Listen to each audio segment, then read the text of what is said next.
Bonjour, je suis Vincent Grard, je suis le directeur France de Trade Republic. Et bonjour à toutes et à tous, moi je suis Mathias Bacchino, je suis le directeur des marchés européens pour Trade Republic, donc je supervise l'ensemble des directeurs pays pour la néobanque. Alors aujourd'hui, on annonce que Trade Republic rend accessible une classe d'actifs, c'est-à-dire un type d'investissement qui jusqu'à présent était réservé plutôt aux gens fortunés ou aux institutionnels, à savoir le non coté. C'est-à-dire que vous avez l'immense majorité des entreprises dans le monde entier, et c'est le cas en Europe aussi, qui ne sont pas cotées en bourse. C'est ce qu'on appelle les marchés privés, par opposition aux marchés publics cotés. Et Trade Republic, pour la première fois, va rendre accessible à partir de 1 € deux fonds de non cotés, considérés comme étant voilà, parmi les meilleurs dans cette catégorie, à savoir les fonds proposés par EQT et un fonds proposé par Apollo, voilà, deux maisons qui sont très connues dans le non-coté. C'est une grande nouvelle qui est permise par la réforme LTIF, qui est une bonne chose faite par l'Europe.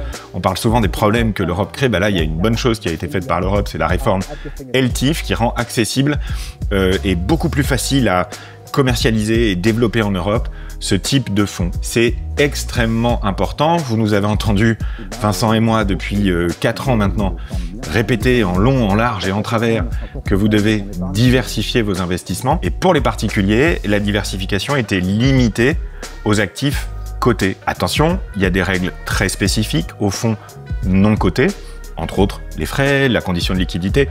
On va en parler. C'est différent. Mais en tout cas, c'est encore je dirais une nouvelle frontière de l'investissement pour les particuliers en Europe qui est en train d'être conquise, et ça, c'est plutôt pas mal. C'est également lié à une deuxième annonce qu'on fait en même temps aujourd'hui, ouais. Nos chiffres d'entreprise, notamment le nombre de clients qui sont chez Trade Republic. L'annonce, c'est qu'on vient de passer la barre des 10 millions de clients. On avait annoncé au début janvier avoir passé la barre des 8 millions de clients. Maintenant, on est ravis de vous annoncer qu'il y a 10 millions d'Européens et de Français qui utilisent les services de Trade Republic pour reprendre en main la gestion de leur argent. Et ça représente plus de 150 milliards d'euros d'argent qui est déposé sur les comptes, soit en investissement, soit en numéraire. Le fait d'avoir 10 millions de personnes qui investissent, pas forcément de la même manière, mais avec la même volonté, du coup en utilisant les mêmes services, fait que ça nous permet de lever ces barrières, notamment sur le non-coté, sur le private equity, qui généralement était réservé soit à des gros acteurs privés institutionnels, les fonds de pension, les caisses de retraite et ainsi de suite, soit aux gens qui sont déjà sensiblement assez riches. On parle de tickets d'entrée habituellement à 100 000 €. Le fait de pouvoir mettre plein de gens ensemble fait que ça lève cette barrière des 100 000 €. Si j'ai 100 000 personnes qui investissent 1 €, j'ai plus de problème avec cette barrière de 100 000 €. D'ailleurs, si vous vous rappelez de l'époque de Groupon, il y a eu une période où Groupon était très à la mode. On se rassemblait en fait pour acheter tous ensemble, ce qui donnait de meilleures conditions. Bien là, c'est vraiment le cas typique de les petits ruisseaux font les grandes rivières. C'est parce que Trade Republic rassemble énormément d'Européennes et d'Européens qu'on a pu obtenir ces conditions-là aussi. Donc c'est le signe que ce qui était considéré comme une fatalité dans l'épargne et l'investissement de manière générale, à savoir qu'il y avait en gros les gens déjà riches qui avaient accès et les autres qui n'avaient pas accès, ça c'est vraiment en train de changer et c'est une bonne nouvelle. Mais on annonce aussi qu'il y en aura d'autres dans les 2 mois, 3 mois qui viennent. Donc comme on dit en bon français, stay tuned, restez connectés, parce que on n'a pas fini de vous étonner. Trade Republic, c'était un broker, c'est devenu une banque et une plateforme d'épargne. Et en plus, ça va devenir une plateforme d'investissement pour vous permettre de gérer votre patrimoine de la manière la plus diversifiée et efficace possible. Donc c'est un moment très important dans l'histoire de notre entreprise, et d'ailleurs c'était le premier keynote fait par notre CEO et cofondateur Christian Ecker, que je vous encourage à regarder si vous ne l'avez pas encore regardé. Il y en aura d'autres dans les mois qui viennent pour les prochaines annonces qu'on va faire. On parle de non cotés tout simplement par opposition aux actifs qui sont cotés en bourse. Donc Trade Republic jusqu'à présent ne proposait que des actifs qui étaient cotés en bourse, c'est-à-dire des actifs dont vous pouvez suivre l'évolution en permanence et des actifs que vous pouvez acheter et vendre toute la journée, dans les jours de semaine, etc. 24 heures sur 24, 7 jours sur 7 pour les cryptos par exemple. Les actifs cotés, c'est typiquement les actions, les ETF, les fonds, les produits dérivés, les cryptos qui sont cotés aussi sur des marchés crypto. Donc tout ça, c'est des actifs que vous pouvez suivre en temps réel, en gros si je simplifie. Et vous avez tout le reste. L'immense majorité des entreprises du monde entier, plus de 80% des entreprises du monde entier, ne sont pas cotées en bourse. Et c'est les entreprises qu'on retrouve dans nos régions, les industries de taille moyenne, c'est les infrastructures souvent, on peut penser aux ports par exemple, c'est aussi toutes les entreprises de croissance qui viennent de naître. Et on peut donner peut-être dans le non-coté déjà deux grandes catégories. Il y a ce qu'on appelle historiquement plutôt le private equity, c'est-à-dire les capitaux privés. Et donc c'est des entreprises qui existent déjà, qui en général fonctionnent assez bien, mais qui sont pas cotées en bourse tout simplement, qui sont possédées par des particuliers ou des fonds de private equity. Et vous avez de l'autre côté ce qu'on appelle le venture capital, c'est-à-dire les entreprises de croissance, les startups, dans lesquelles on investit au début. Et les fonds que l'on vous proposera sur Trade Republic sont des fonds qui sont principalement des fonds de private equity, avec des entreprises de l'économie réelle, de l'industrie et plein d'autres choses, des services aussi, mais des entreprises qui ne sont pas encore cotées en bourse et qui n'ont pas forcément d'ailleurs vocation à l'être. Il y a un peu de venture capital, donc d'investissement dans des sociétés à forte croissance, comme par exemple les fonds qui ont investi dans Trade Republic, mais c'est pas la majorité des fonds qu'on va proposer, qui seront principalement faits de private equity. Après, il y a des caractéristiques d'utilisation qui sont très différentes des actifs cotés. Ce qu'il faut comprendre, c'est que tous les champions d'aujourd'hui, des entreprises qui sont cotées, qui font des grosses performances, les Nvidia, les SpaceX, Amazon et ainsi de suite, avant d'être cotés, ont été non cotés. Et donc ça, c'est la stratégie du venture capital, d'aller investir dans des entreprises qui ont besoin d'argent pour financer leur développement. En parallèle de ça, vous avez aussi l'autre stratégie, vous allez probablement retrouver le terme en anglais un peu partout, mais c'est la stratégie qui s'appelle buyout. C'est des entreprises qui existent déjà, qui ont déjà un business model, probablement une rentabilité également, mais pour lequel les fondateurs ou les dirigeants sortent de cette société-là. Du coup, c'est des fonds de private equity qui rachètent, qui reprennent le contrôle, qui font potentiellement des opérations d'économie d'échelle aussi pour aller augmenter le rendement. Exemple très concret d'une entreprise que je pense tout le monde connaît, qui est leader sur son marché, mais qui n'est pas coté, on peut citer Vinted par exemple, qui est la plateforme de revente de vêtements. Et que beaucoup de gens vont connaître du coup, mais il y a aussi énormément d'entreprises que les gens connaissent pas du tout, mais qui sont hyper utiles à l'économie et qui font des jobs dans les régions. Des boîtes de BTP,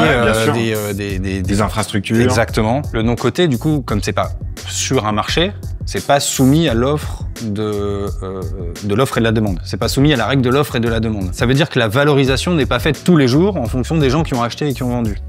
Ça offre aussi une certaine stabilité dans le portefeuille. Ne pas voir son portefeuille avec la courbe qui monte, qui descend toute la journée, ça a aussi un caractère émotionnel assez fort sur les particuliers. Le non-coté actuellement représente moins de 1% de l'épargne des Français. Alors que ça représente 88% des entreprises, donc il y a peut-être quelque chose à améliorer. On peut aussi rappeler que le non-coté, en général, historiquement, c'est considéré comme étant un peu plus risqué que les entreprises cotées, mais aussi évidemment, il y a un rendement qui a été historiquement plus important. C'est vraiment un profil différent et complémentaire en général, c'est comme ça que c'est perçu. Après, il y a une raison clé qui nous permet à nous, Trade Republic, acteurs pan-européens, de proposer deux fonds comme ça au grand public partout en Europe depuis quelques jours, c'est qu'il y a eu une réforme positive faite par l'Union européenne. Et ça, on n'en parle pas souvent des réformes positives qui sont faites par l'Union européenne. C'est la réforme ELTIF, ELTIF, qui a entre autres supprimé le minimum de 10 000 euros qui était réglementaire jusqu'à présent, qui a rendu pour les gérants de fonds de private equity les règles plus souples pour que ce soit plus facile de gérer ce type de fonds. Ça a rendu aussi les règles de commercialisation en Europe via ce qu'on appelle le passeport européen beaucoup plus souple, donc c'est beaucoup plus accessible, c'est plus souple à gérer et c'est plus souple à commercialiser. Et là, c'est bien une preuve que quand l'Union européenne veut développer un truc, elle peut. Ça, on peut peut-être comparer par rapport à, par exemple, un plan d'épargne en ETF que déjà, beaucoup de gens connaissent. C'est le premier point. Il y a une seule chose qui ne change pas et qui ne risque pas de changer chez Trade Republic, c'est les plans d'épargne. Donc tout ce qu'on a, hormis les obligations, parce que ça n'est pas pertinent de mettre des plans d'épargne pour verrouiller des intérêts, mais le plan d'épargne chez Trade Republic, c'est la fonctionnalité phare, c'est celle qui a complètement débloqué émotionnellement l'acte d'investissement chez les gens, parce qu'en fait on réfléchit en termes de montant donc de capacité d'épargne par mois, et on réfléchit plus ah bah tiens j'ai 100 €, quelle action je peux me permettre d'acheter. Et là en fait comme c'est non coté, comme ça ne dépend pas du marché, comme on regarde pas qui achète et qui vend, les plans d'épargne s'exécutent une fois par mois. Que ça soit à l'achat ou à la vente, vous pouvez rentrer dans le fonds ou ressortir une fois par mois. Donc la première différence, c'est la liquidité. Les fonds de private equity de QT et d'Apollo, vous ne pourrez pas les acheter et les vendre, les trader comme on dit. C'est vraiment qu'une fois par mois, c'est une différence extrêmement importante à avoir en tête parce que du coup, vous ne pouvez pas retirer votre argent à tout moment. C'est une fois par mois. Donc c'est le premier point à avoir en tête. C'est très différent. La liquidité, ça dépend aussi de combien d'argent liquide est disponible dans le fonds. Parce qu'en fait, comment fonctionne un fonds de nos côtés? Vous investissez dans le fonds récupère l'argent et lui, il achète des parts de sociétés qui sont non cotées. Si le fonds est totalement investi, ça veut dire que dès que quelqu'un souhaite revendre, il doit revendre une part d'une société, par exemple. Donc ce qui se passe, c'est que parfois, dans des conditions pas extrêmes, mais pas normales non plus, il peut y arriver que s'il y a beaucoup de monde qui demande en même temps à vendre ses parts, ça ne s'exécute pas tout le mois. On a créé en place un système interne. Si des gens souhaitent vendre et en même temps des gens souhaitent acheter, ça ne va pas avoir d'impact sur la liquidité du fonds en tant que tel parce qu'on va d'abord utiliser ceux qui achètent avec ceux qui revendent. Voilà, on va les connecter ensemble. Ce qui te permet en partie d'enlever ce problème de liquidité. Très important du coup de comprendre que c'est un risque. Vous pouvez potentiellement en effet pas revendre immédiatement et récupérer vos liquidités en cas de vente. Un autre point très important à comprendre aussi sur les fonds non cotés par rapport aux ETF, c'est que vous comprenez, il y a une mécanique beaucoup plus complexe que sur les ETF. Et donc, nécessairement, il y a des frais plus importants. Donc, je le mentionne aussi, renseignez-vous bien sur les frais des fonds de non-cotés que vous achetez. Il peut y avoir différents types de frais, donc c'est très important de bien les maîtriser. Les fonds que Trade Republic propose désormais en non-cotés proposent aux clients de Trade Republic les mêmes frais que pour l'ensemble des autres clients, que ce soit des gens très fortunés, des institutionnels. Donc les frais sont plus élevés que sur les ETF, c'est vraiment à avoir en tête, mais c'est lié au fait que y a toute une gestion derrière évidemment, puisque acheter des parts d'entreprises non cotées, c'est beaucoup plus complexe que simplement acheter des parts d'entreprises cotées en bourse. Donc ces fonds-là ont des frais plus élevés, ils ont une liquidité différente, ils ont un objectif de rendement qui est plus important aussi, et ils sont sur un autre type d'actifs, c'est-à-dire des actifs non cotés. Voilà ce qu'on peut dire en récap des grandes choses à avoir en tête. Et je vois venir ta prochaine question. Il n'existe pas d'ETF de non cotés. L'équivalent de l'ETF pour les actions cotées n'existe pas sur le non coté. Non, c'est pas possible. Ce n'est pas possible techniquement. Un point important quand même à noter sur le niveau de frais. Donc, déjà, il n'y a pas de frais d'entrée sur les fonds qu'on propose. Bien sûr. C'est quelque chose qui n'est pas courant au final sur le private equity. Et moi, si j'ai un avertissement à donner à nos auditeurs là-dessus, ça serait de bien contrôler aussi dans quelle enveloppe ils vont aller mettre ces fonds de nos côtés. Vous pouvez les détenir en direct, vous pouvez les avoir dans le cadre du Conti, dans le cadre d'assurance vie, dans le cadre d'un PER et ainsi de suite. Ça commence à arriver un peu partout. Attention au cumul des frais en fonction de l'enveloppe, les frais du fonds et ainsi de suite. On peut potentiellement dans certains cas arriver à des frais qui se rapprochent des 4-5% annuels, ce qui vient à très long terme endommager assez sérieusement une performance. Les fonds qu'on propose actuellement sont éligibles au compte titre uniquement, mais comme vous le savez, chez Trade Republic, on aime beaucoup l'enveloppe du PEA, donc on considère que ça serait bien que ces fonds puissent être éligibles au PEA. Ce n'est pas le cas pour l'instant, mais ça serait une bonne chose, évidemment. Tout le sujet, il est dans la diversification. Ça fait 4 ans, 5 ans qu'on le répète avec Mathias, ne pas mettre tous ses œufs dans le même panier. Ça a plusieurs significations. Ça peut avoir déjà la signification géographique, de dire, ah bah tiens, moi j'investis pas que dans des entreprises françaises, ou pas que dans des entreprises européennes, ou pas que dans des entreprises américaines, par exemple. Ou pas que dans de l'immobilier, comme beaucoup de Françaises et de Français. Ou pas que dans... Après, les Françaises et les Français sont très attachés à la pierre, ce que je peux comprendre. Il y a plein de façons d'en acheter, mais en effet, il y a un sujet de diversification là-dessus aussi. Il y a de la diversification sectorielle, comme on dit. On va pas acheter que des entreprises qui font de l'énergie, ou que des entreprises bancaires, par exemple, et ainsi de suite. Donc, il faut vraiment répartir ses investissements pour maîtriser son risque. Mais ça marche aussi en termes de classe d'actifs. Classe d'actifs, c'est quoi? C'est une action, fonds, une obligation, des matières premières, de la crypto-monnaie. Le non coté, c'est une classe d'actifs à part entière. Donc en plus des actions cotées que vous pourriez avoir sur votre ETF Monde, en plus d'une ou deux obligations que vous avez à côté pour aller sécuriser un intérêt que vous allez recevoir de façon périodique et un peu en plus également d'un peu de Bitcoin que vous pourrez avoir pour aller chercher un potentiel de performance très élevé, le non coté, lui, il va arriver d'un côté avec le fait que le potentiel de rendement est plus élevé que les actions cotées, mais également avec un biais, on va dire, stabilisateur, étant donné que la variation n'est pas journalière. En cas de forte hausse, forte baisse des marchés, ça se ressent beaucoup moins sur le portefeuille. Le non-coté est assez peu sensible aux déclarations de Donald Trump. Pour moi, c'est vraiment une pierre en plus dans l'organisation globale de son portefeuille, de son patrimoine. On a déjà vu dans d'autres vidéos avec Mathias le fait qu'aussi on pouvait acheter de la pierre, mais de façon dématérialisée, en achetant des actions de sociétés foncières par exemple, sous des formats SCPI et ainsi de suite, et pas uniquement acheter l'appart dans la ville où on habite actuellement. Et bien là, c'est sensiblement la même chose. C'est une petite pierre en plus dans la brique de votre patrimoine.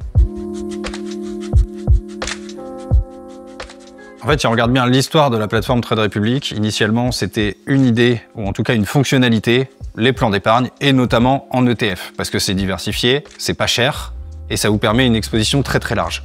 C'est clairement ce qui a déclenché le succès de Trade Republic en Europe. Tout naturellement, on vient au fur et à mesure du temps combler les problèmes que les gens ont vis-à-vis de l'argent.